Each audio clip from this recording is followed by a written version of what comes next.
നമസ്കാരം. ഇന്ന് 2025 മാർച്ച് 14 വെള്ളിയാഴ്ച. എല്ലാ ഓസ്ട്രേലിയ മലയാളികൾക്കും ഗുഡ് മോർണിംഗ് ഓസ്ട്രേലിയയുടെ മോർണിംഗ് ന്യൂസിലേക്ക് സ്വാഗതം.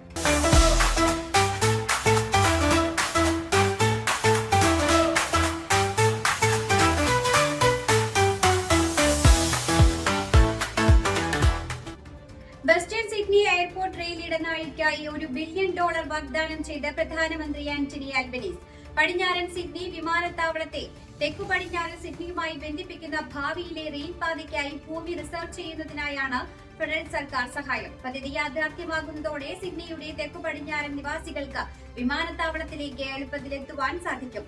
പുതിയ റെയിൽ ഇടനാഴി പദ്ധതിയുടെ സമയപരിധി NSW സംസ്ഥാന സർക്കാരുമായി ചേർന്നുള്ള ചർച്ചയ്ക്ക് ശേഷം അറിയിക്കുമെന്നും പ്രധാനമന്ത്രി വ്യക്തമാക്കി.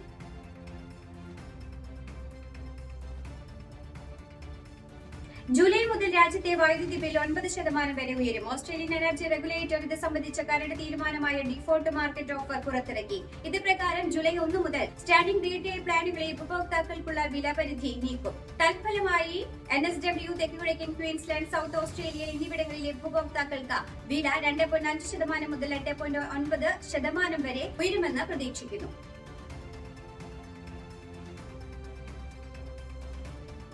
ആൽഫ്രഡ് ചുഴലിക്കാറ്റിന് പിന്നാലെ ഉണ്ടായ വിവിധ അപകടങ്ങളുടെ പശ്ചാത്തലത്തിൽ ഇൻഷുറൻസ് ക്ലെയിം അപേക്ഷകൾ കുതിച്ചുയരുന്നു. ആൽഫ്രഡ് ചുഴലിക്കാറ്റിന്റെ പശ്ചാത്തലത്തിൽ തെക്കുകിഴക്കൻ ക്വീൻസ്ലാൻഡിലുടനീളം ഇതുവരെ 41,000 ക്ലെയിം അപേക്ഷകൾ സമർപ്പിച്ചിട്ടുണ്ട്. ക്ലെയിമുകളിൽ ഭൂരിഭാഗവും വീടുകൾക്ക് കേടുപാടുകൾ സംഭവിച്ചതായി ബന്ധപ്പെട്ടിട്ടുള്ളതാണ്. കൂടാതെ 1,700ഓളം വാണിജ്യ ക്ലെയിമുകളും. അതേസമയം വ്യക്തിക്ക് $1,000 ഒരു കുട്ടിക്ക് $400 എന്ന നിലയിൽ ഡിസാസ്റ്റർ റിക്കവറി പേയ്മെന്റ്സ് ഫെഡറൽ സർക്കാർ നൽകിയിരുന്നു.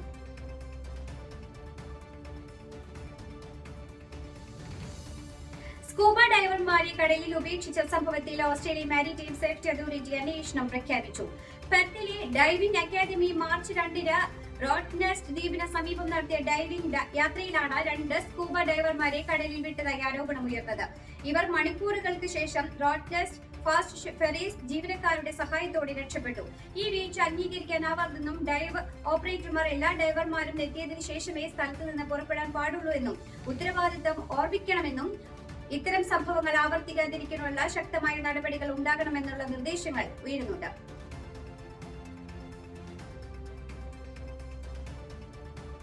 സിഡ്നിയിൽ ട്രക്കും കാറും തമ്മിൽ കൂട്ടിയിടിച്ചുണ്ടായ അപകടത്തിൽ 6 പേർക്ക് ഗുരുതര പരിക്ക്. പരിക്കേറ്റ ട്രക്ക് ഡ്രൈവറുടെ നില അതീവ ഗുരുതരമായി തുടരുകയാണ്. അപകടത്തെ തുടർന്ന് ആപ്പിൻ റോഡിന്റെ 20 കിലോമീറ്റർ ഭാഗം വൈകുന്നേരം 4 മണിക്ക് ശേഷം അടച്ചു. പരിക്കേറ്റ 6 പേരിൽ 3 പേർ കുട്ടികളാണ്. എയർ ആംബുലൻസിന്റെ സഹായത്തോടെ ഇവരെ ആശുപത്രിയിലേക്ക് മാറ്റി.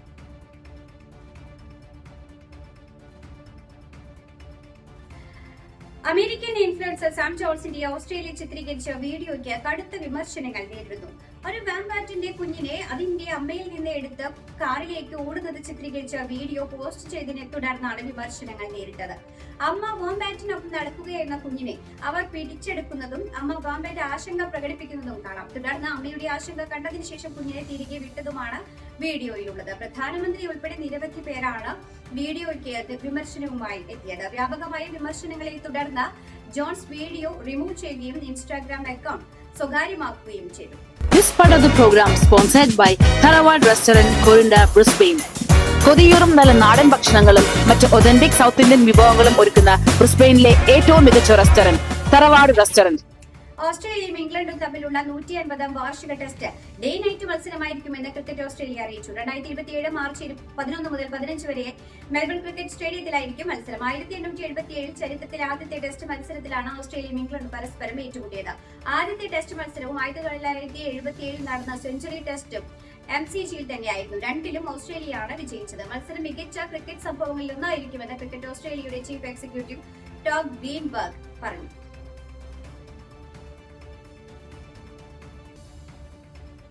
ആലപ്പുഴ തകഴിയിൽ അമ്മയും കുഞ്ഞും ട്രെയിന് മുന്നിൽ ചാടി മരിച്ചു. തകഴി കേളമംഗലം സ്വദേശി പ്രിയയും 13 വയസ്സുള്ള മകൾ കൃഷ്ണപ്രിയയുമാണ് മരിച്ചത്. വിയ്യപുരം പഞ്ചായത്തിലെ അസിസ്റ്റന്റ് സെക്രട്ടറി ആയ പ്രിയയ്ക്ക് മലപ്പുറത്തേക്ക് സ്ഥലമാറ്റം ലഭിച്ചിരുന്നു. അതുകൊണ്ട് തന്നെ നാട്ടിലെ ജോലി രാജിവെച്ച് തന്നോടൊപ്പം ഓസ്ട്രേലിയയിലേക്ക് പോകാൻ പ്രിയയെ ഭർത്താവ് നിർബന്ധിച്ചിരുന്നുവെന്നും ഇതേ ചൊല്ലിയുണ്ടായ പ്രശ്നങ്ങളാണ് അമ്മയുടെയും മകളുടെയും മരണത്തിൽ കലാശിച്ചത് എന്നുമാണ് സൂചന. പ്രിയയുടെ ഭർത്താവ് മഹേഷ് ഓസ്ട്രേലിയയിൽ ജോലി ചെയ്യുകയാണ്.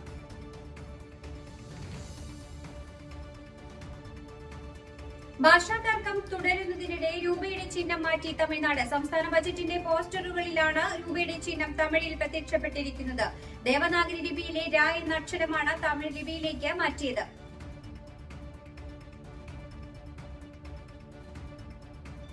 വയനാട് ദുരന്ത ബാധിതർക്ക് വേണ്ടി സ്മാർട്ട് കാർഡ് പുറത്തിറക്കിയെന്ന് റവന്യൂ മന്ത്രി കെ രാജൻ. ഇതിലൂടെ ദുരന്ത ബാധിതർക്ക് സഹായങ്ങൾ വിതരണം ചെയ്യാൻ സൗകര്യമൊരുക്കും. ഏപ്രിൽ മുതൽ 6 മാസത്തേക്ക് സാധനങ്ങൾ വാങ്ങാൻ 1000 രൂപ കൂപ്പൺ നൽകുമെന്നും മന്ത്രി അറിയിച്ചു.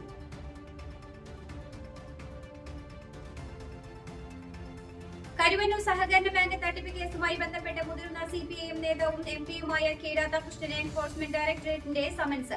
ചോദ്യം ചെയ്യലിന് ED ഓഫീസിൽ ഹാജരാക്കാനാണ് നിർദ്ദേശം.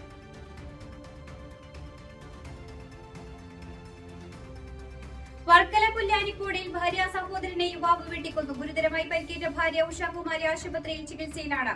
ഉഷാകുമാരിയുടെ ഭർത്താവ് ഷാനിയാണ് കൊലപ്പെടുത്തിയത്. 54-കാരനായ സുനിൽ ദത്താണ് കൊല്ലപ്പെട്ടത്.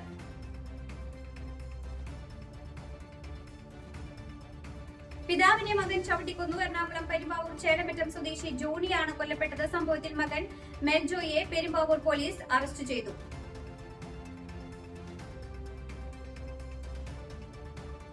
ഇതോടുകൂടി വാർത്താ ബുള്ളറ്റിൻ ഇവിടെ അവസാനിക്കുന്നു. എല്ലാ പ്രേക്ഷകർക്കും നല്ലൊരു ദിനം ആശംസിക്കുന്നു.